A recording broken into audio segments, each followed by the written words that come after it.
High, আমি বনশ্রী কিচেনে ছোলার ডাল দিয়ে লাউ ঘন্ট সাদামাটা। কড়াই গরম হওয়ার পর পরিমাণ মতো তেল, সাথে দুটো শুকনো লঙ্কা। শুকনো লঙ্কাটা একটু গরম হওয়ার পর মেথি আর জিরা ফোড়ন হিসাবে।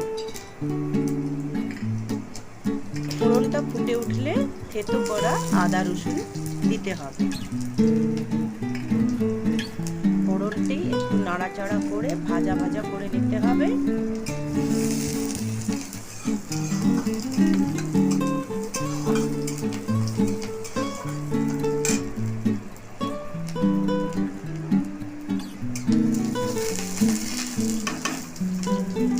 আগের থেকে সিদ্ধ করে রাখা লাউ, আলু, ছোলার ডাল কড়াইতে দিয়ে দিলাম।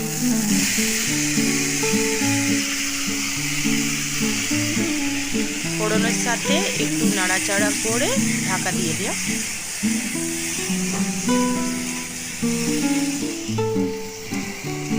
মাঝে মাঝে ঢাকা খুলে নাড়াচাড়া করে নিতে হবে। এখন কিছু গুঁড়ো মশলা দিয়ে দিলাম, হলুদ, লঙ্কা গুঁড়ো আর সবজি মশলা। মাঝে মাঝে নাড়াচাড়া করে মশলার সাথে সবজিটা মিক্স করে নিতে হবে। লাউ আর ছোলার ডাল, আলু সিদ্ধ করার সময় পরিমাণ মতো লবণ দিয়ে রেখেছিলাম। স্বাদ অনুসারে চিনি, যদি আপনারা না চান তাহলে চিনিটা নাও দিতে পারেন।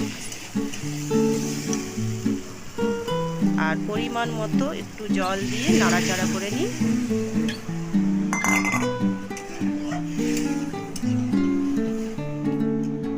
আমাদের লাউ ঘন্টর রেসিপি তৈরি হয়ে গেছে। লাস্টে একটু ঘি দিয়ে নামিয়ে নিতে হবে। আমার এই ভিডিওটা ভালো লেগে থাকলে একটা লাইক করবেন আর চ্যানেলটাকে সাবস্ক্রাইব করে নেবেন। আমাদের লাউ ঘন্ট রেডি।